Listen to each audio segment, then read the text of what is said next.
What is up, you gorgeous, fabulous creatures, and welcome to another episode of the brand new Losing It podcast. You're here with Kylie Pax, Australia's emotional eating coach, and this is the vibe today. I feel like it could be a smackdown. I don't really know, but this is what you need to hear today.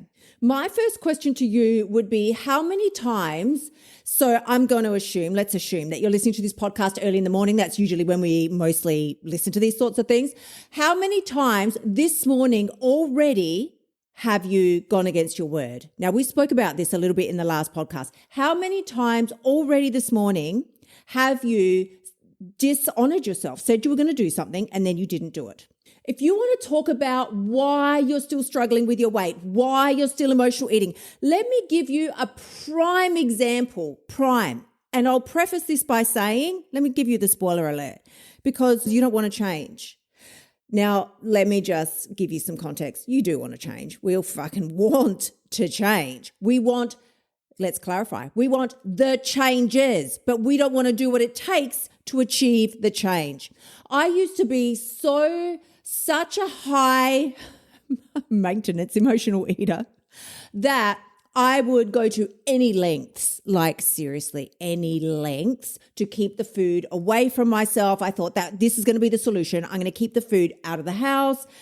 So I tried that. I would literally take the foods that I wanted or the foods that I felt that I couldn't resist myself around, and I would drive all the way to my parents' house. It was about 15 minutes at the time. But I would go all the way there, explain to my mum. I don't know how she didn't just admit me into a psych ward straight away. But I explained to her, I said, listen, Ma, I can't keep this stuff in the house. I just can't. I probably didn't say to her, I'm going to binge on it, because I was too embarrassed. But I just said, I just can't keep this stuff in the house. But I do want it, and I want to have it only when I come here, or I'll come and get a small portion. Do you see how fucked up this is? I'll drive 15 minutes to get 2 squares of chocolate, and then I'll drive 15 minutes home.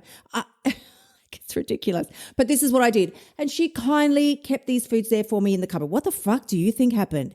I would go visit there, and then I would just be like, I'm just going to the bathroom, screw my way down into the hallway where I knew she had hid it. She didn't hide it very well at all. She just kept it in the cupboard.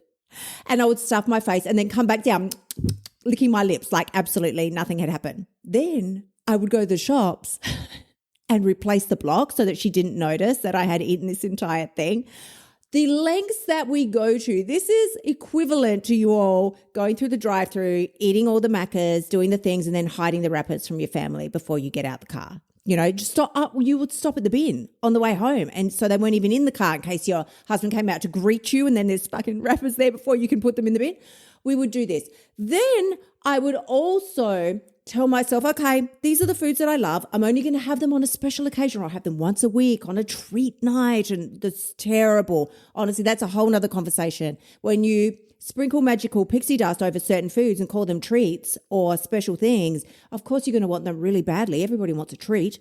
So I would throw these things right up the back of my very tall pantry, way up. So you literally had to get like a ladder to get these things down, and I would throw them up there so that I didn't know where they would land. And then it was just all more effort to try and get them down.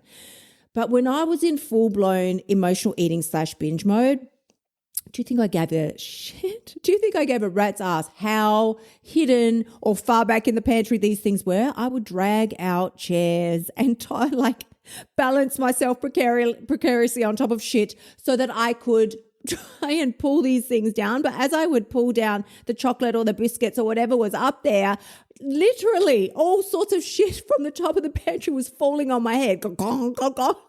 I didn't care. I was zoned in and focused. All I cared about was getting the chocolate, the biscuits, the cookies, whatever I had thrown up there. Chips. I usually threw chips up there. Not one by one, whole packets. They weren't opened. I'm not just like rabid squirrel eating random little stale chips at the top. But I will say I probably would have.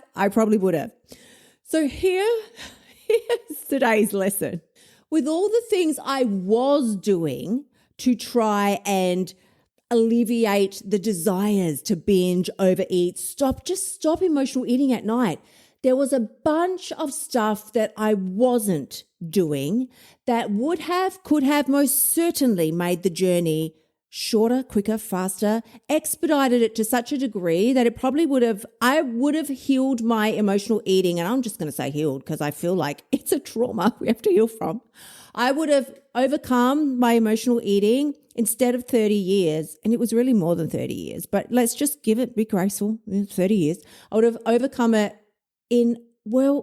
let me tell you how long it really did take to overcome it. When I met Phil, which was, I don't know, it's over 5 years ago now, is when I finally gave up the very, very last little skerricks of any binge or, we all still emotional eat, everybody emotionally eats, but any real binge eating. Like prior to that, I felt I didn't know where to go. I didn't know where to turn. There was certainly no coaches around like this dealing with things when I was 10 years old. I will just clarify, I started binging well under 10, probably about 6 years old. I was binging. So who knows why a small child does that, right? But you don't need to know. I could go to a shrink and maybe discover it, but I don't really give a shit. I don't care about the why. I just want to know how to solve the problem. And it doesn't involve me finding out the why. The problem-solving aspect involves me developing stronger character. So if you are still suffering in this area, and I will say suffering because it's fucking painful. You hate yourself, you hate your body, you certainly despise what you see in the mirror. I mean, one day, if you want me to share this episode, please come find me over on Insta, drop into my DMs and tell me. I'll tell you the entire story from A to Z because I would sit outside. There's one particular instance I remember very clearly when I was married still, sitting outside in the dark because it was nighttime, under the moon. It was probably a full moon. Sitting outside under the moon. It was probably quite a picturesque moment, except I was sitting there crying with a knife. So now it's suddenly very spooky. It's like a Freddy Krueger moment, right? I was just so desperate. I felt I couldn't go on the way that I was because I hated myself so much. I hated how I looked, yes, but I also hated my weakness and my inability to stick to my word and do what I said I was going to do. When I said I'm not going to binge eat anymore, I'm not even going to overeat at night. When I say I'm going to stop at a healthy amount of food, I fucking stop. And I just felt that I couldn't at the time. It was literally like food had a Wi-Fi connection to my brain and would just call me back to the fridge, back to the kitchen. I was so out of control. But you've got to understand there's so much more to this, well, I was going to say, than just you being out of control, because it's not even about you being out of control. Your brain has a minimum of 60,000 thoughts a day. It's a lot of fucking activity going on up there. A minimum of 60,000 thoughts a day. We're not even talking about all the little neurons firing off or keeping your heart beating and that sort of shit. 60,000 thoughts a day. 80% of those thoughts are negative. Oh, hold up. And 95% of those negative thoughts are repetitive, which means you are thinking the same bullshit day in, day out. The same stuff you thought yesterday and the day before and the day before. And if you're not practicing, if you don't have a particular practice to overcome this, that is never going to stop. Your life will not change. I mean, I know this. I know this because I've worked with clients and they've told me, I've been doing this for 40 years. I've been doing this for 15 years. I've been doing this for 2.5 years. And we break the pattern in a 3-month period.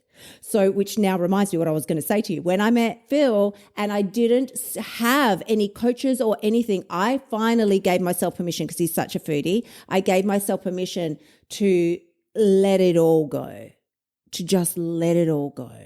And it took me probably around about the 6-ish month mark, 6 months, maybe between 6 months and a year, because I had a 30-year history with this, around 6 months to a year, to finally feel safe, comfortable, okay with all the food in the house. Now I show this stuff on my Insta stories all the time. The pantry is jam-packed with all the beautiful junk foods. I'm going to say beautiful because they are enjoyable. I'm not one of those coaches that's like, if I can watch your macros and do this shit, you can lose weight and eat junk at the same time. You can lose weight eating only junk if that's what you want to do. I will show you how to do it because I did it as well. But is that going to give you the healthiest result? Is that going to give you like the result where you have the most energy and you feel vibey and your brain is not thinking maybe like 80% negative shit day in, day out? Your role in this moment is to recognize where you are slacking off. And we all have areas. I was thinking about them all morning when I've just come back from the gym, because you always see me filming these every week. I film the podcast. If you're watching it on YouTube, you see me. I'm in my fucking gym gear, like big effort Kylie makes. I'm in my gym gear. I come back sweaty, zero, like I don't do anything. But I'm just pumped because that's when I truly believe that's the best time to get out there and do something, because I feel really good and I'm high vibe and the energy is good from the gym. Look at where you are bullshitting yourself. Where are you telling yourself you're going to do better, but you are consistently not, and then beating yourself up for it? So you're not actually doing anything. You're repeating a bullshit cycle day in, day out, thinking that tomorrow is going to be different. Let me wrap it up with this. We are now just at the start of November. If you, like many, many people of the world, all the people of the world, have now decided they've fucking checked out. They're like, well, we've had Halloween, we've got all the Christmas festivities coming up. Like there's just no point. People have got Thanksgiving and all these things. There's really no point even making any effort between November to December. So they just check out mentally, emotionally, and decide to eat their way through to January. Because why do they do that? Oh, why? Why are you doing that? Because you're going to start again on Jan 1st, aren't you? Oh, please. Don't tell. My clients go to me all the time. You can read my mind. I'm like, I can't fucking read your mind. I'm you. I am you. I know exactly how you're thinking because I think the same shit. So if you are one of those people that's told yourself the bullshit story that it's too hard now, it's too hard, there's too many tempting foods around, I'm going to start again in January, let me give you a little insight. If you live to, let's just be generous and say 85 years old, which I think is fabulous and a bare minimum for us gorgeous females. If you live to 85 years old and you spend these 2 months, November to December, every year just going, well, fuck it.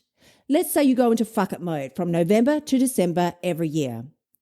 That means you spend over your lifetime 16 and a half, not months, years just bullshit eating, giving up, not holding yourself accountable to any goals or dreams, telling yourself bullshit stories and being in fuck it mode. You spend 16 and a half years in that zone and you think that you're going to make progress on Jan 1st? Girl, please wake up, sister. That is not how it works. It's not how it works. It will never work like that. Anybody who spends 16 and a half years in fuck it mode cannot expect to get and be able to cultivate the life that they actually enjoy. If you haven't joined my free course yet, really, really now is the time. And if you have joined my free course but you haven't watched the videos yet, now is the time. If you have got my free course and you've watched the videos but you're not implementing them, now's the fucking time, okay? Head on over, kyliepax.com/free course. I give you every single last thing that I did personally, plus a little workbook to go with it. Like I don't leave you hanging here to lose 20 kilos and keep it off. I'm sending you tremendous amounts of love. I will see you again next week. Oh, and I almost forgot to say, of course, please, if you're liking what you're hearing and you want to hear more, leave a comment. Oh, please leave a review. Honey, please leave a review. That's all I ask of you. And that's your Disney rhyme for the day. I will see you again next week. Until then, gorgeous ones, bye for now. Thank you so much for tuning in. Remember to shimmy your butt over to kyliepax.com and sign up for one of my programs so you can start losing your weight now. You'll also find helpful notes and resources in my past podcasts that will help you lose the weight without all the BS drama. I will see you next week.